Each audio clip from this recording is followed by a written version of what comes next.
What's going on, guys? My name is Johnny Bandon, and I am going to be your CCNA instructor for this video series.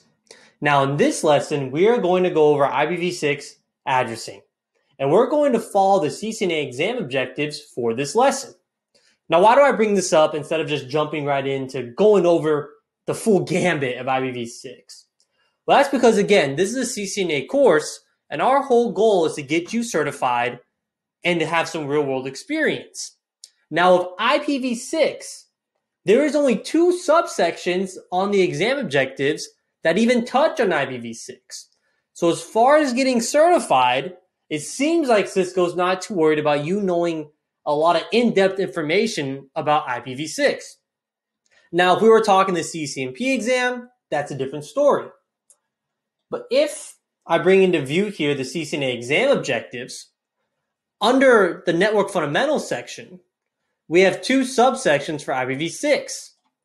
And Cisco says they only want you to know how to configure and verify IPv6 addressing and the prefix, which is really just going over the subnetting and how an IPv6 address is laid out, the network and host bits for the IPv6 version. And then also the different IPv6 address types. So this can be honestly taught very quickly, guys. I could throw up a slide right now and just say, hey, memorize that a global unicast address is only ever going to be 2000 through 3FFF, right? And we can just throw together a quick slide and say, hey, memorize this for the exam. But we're going to go a little bit deeper than what the exam objectives go over.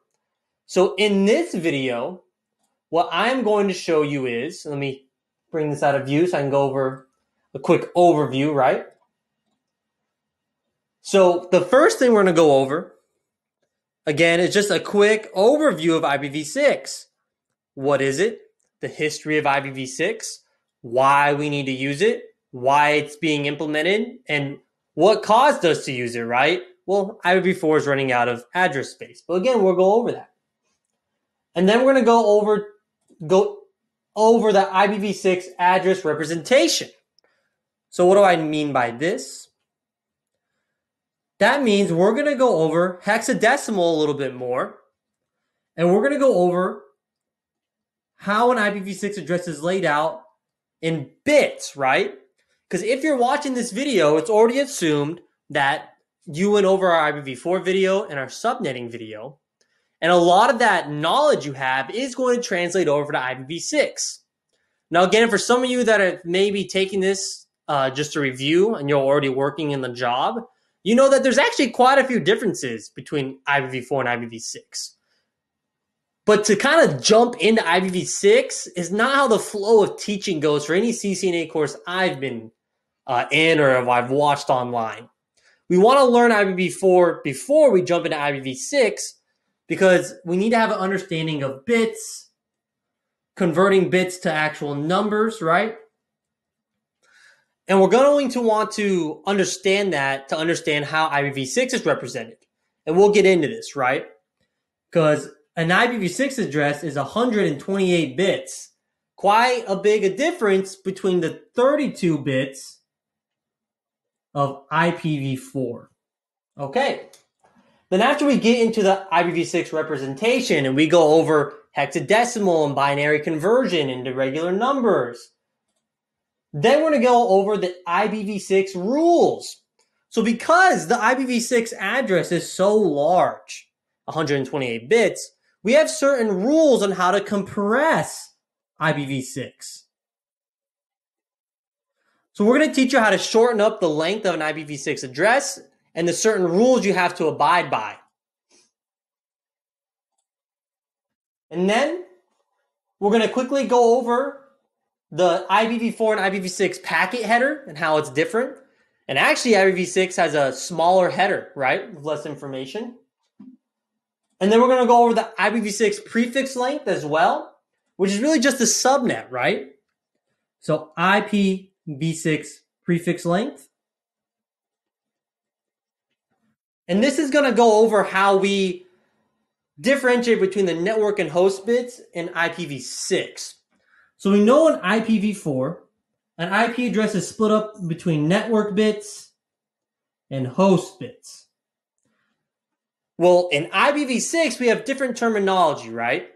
The network bits are going to be called our prefix, which is still going to identify our entire network. And then the host bits are going to be called the interface ID. Now, why is this? So just a little history, right? When IPv4 was first invented and it started being used in ARPANET, TCP/IP protocol suite, there was only ever one NIC or network interface card on a device, right? So the host was only being represented by one NIC on a computer or a server. So the host bits term came from that, right? Now in our modern day computing systems, you can have multiple IP addresses assigned to your computer. If I go run an IP config on my command prompt, which I can do for you, you're going to see I have like a bunch of different IP addresses, right? I got one for my wireless.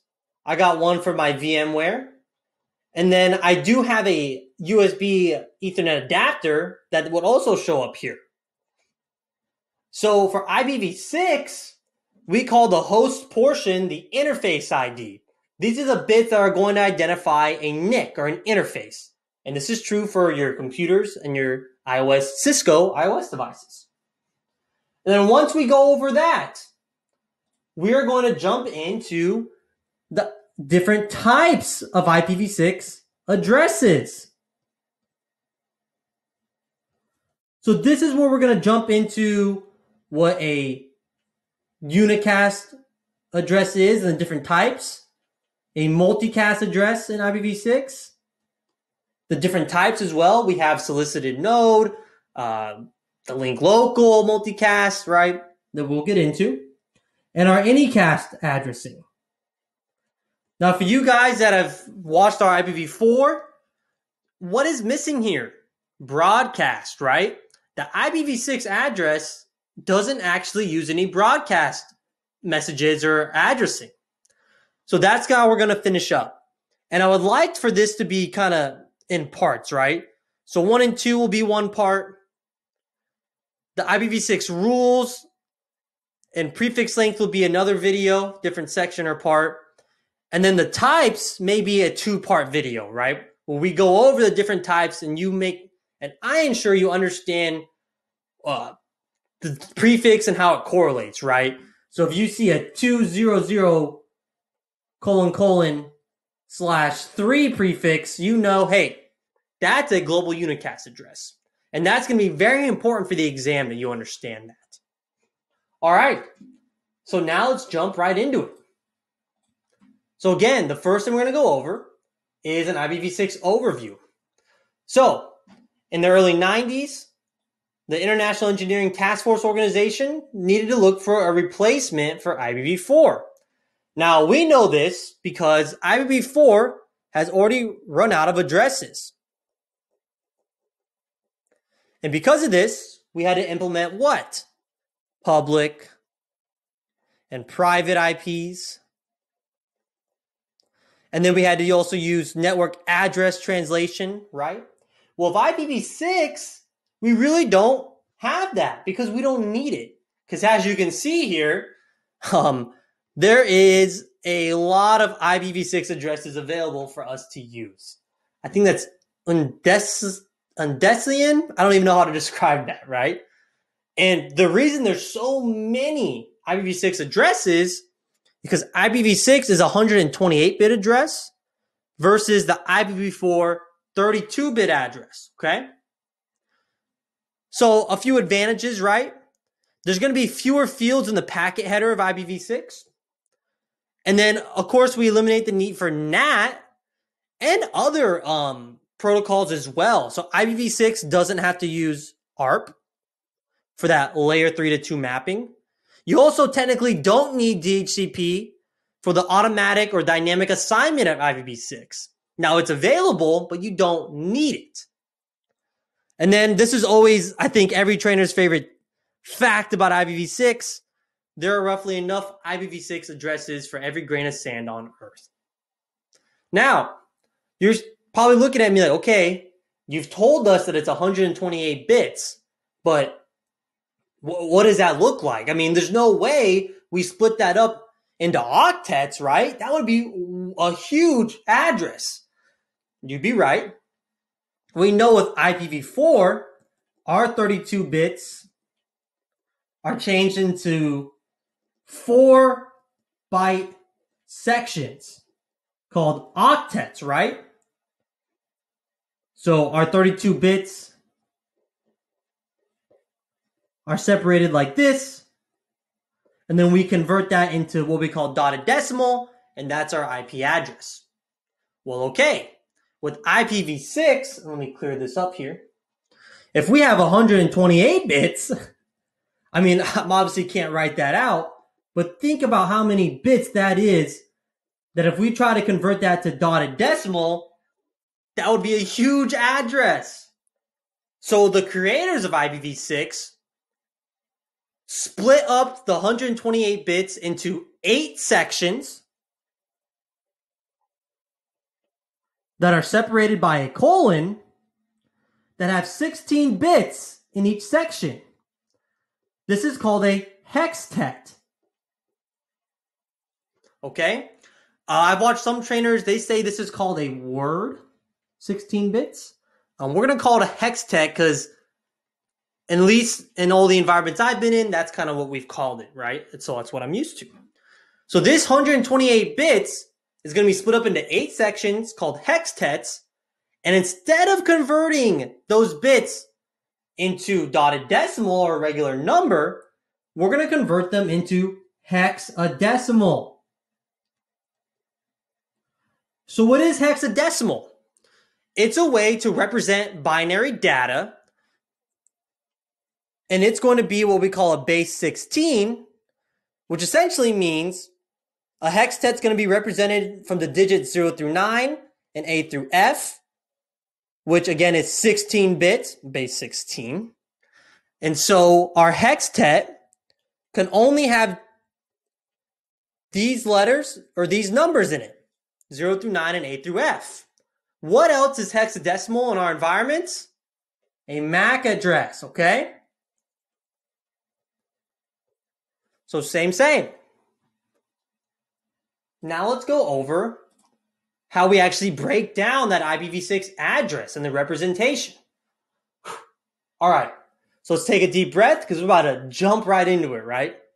So right here we have the format of an IPv6 address. So again, each hextet, 16 bits, and each number or letter in that hextet is going to be represented by 4 bits, right? 4 numbers, 4 times 4. So each number is equal to 4 bits in that hextet. So to convert these hextets, or this hexadecimal digit, call that a hexadecimal digit, into binary, we're going to use our binary positional notation chart just like we did with IPv4. So how do we do that? Well, the binary positional chart of hexadecimal is going to be 8, 4, 2, and 1. Now, why is this? Because it's going off what we call a base 16. So that means the numbers in hexadecimal are going to go like this. And there's going to be 16 numbers or letters. 6, 7, 8, 9. But instead of going to the number 10, we're going to do the letter A, then B, C, D, E, and F. Okay. So now this A would be equal to 10. This B would be equal to 11, 12, 13, 14, and 15. And we're going to need to know this because when we try to convert this hextet into binary, we're going to take each digit or letter, put it up to our binary positional chart, and get the binary, right? So let's do it, guys. So if, let's say I'm going to make a new number up, we want to convert 0, D, B8. into binary. How are we going to do that? Well, we're going to take our first digit here. We're going to put it above our binary positional chart. And again, if you didn't watch our IPv4 videos or subnetting, this may be a little confusing. And we're going to do our logic for conversion. So does 0 go into 8? No, it doesn't. So that's an off bit. Does 0 go into 4? No, it doesn't. So boom. Our first digit is represented with 4 binary bits. All right. Let me get my eraser out here real quick. Now let's convert the letter D, which would be equal to the number 13. So does 13 go into 8? Yes, it does. So we have an on bit. 13 minus 8 is what? 5? Does 4 go into 5? Yes, it does. Does 2 go into 1? No, it doesn't. Does 1 go into 1? Yes, it does. So there's our binary representation of the hexadecimal letter D. Okay. Now you kind of see the process I'm using here, right? We're going to go a little faster because once you have the logic, I mean, it's the same for everything. So letter B is 11. So that's an on bit, off bit, on bit, on bit. Oops. Okay. And then we have the number 8. Well, we know that's just going to be 1000. So now we have converted this hextet, and this would be surrounded by colons, right? Into binary. And that's really all there is to it, guys. So again, things you need to understand. The IPv6 address is 128 bits in length. Every 4 bits is represented by a single hexadecimal digit. Then again, hextet, that's kind of the unofficial term for every single section of an IPv6 address, which again is equal to 16 bits. So since it's all 16 bits in a hextet, 16 times 8, that equals 128 bits. So that's how the creators of IPv6 organized the IPv6 address using hexadecimal. Okay, and then the full format. For some of the more experienced people watching this video, you'll notice that these are going to be global unicasts. These are link local, and this is multicast, okay? Which we're going to get into without jumping ahead of our slides too much. And then here we have a nice chart that'll show you exactly what we just did, all the conversions, right? So 15 in decimal is F in hexadecimal. And then convert that to binary, that's all ones. And again, if we had our binary conversion chart, this would be 8421, right?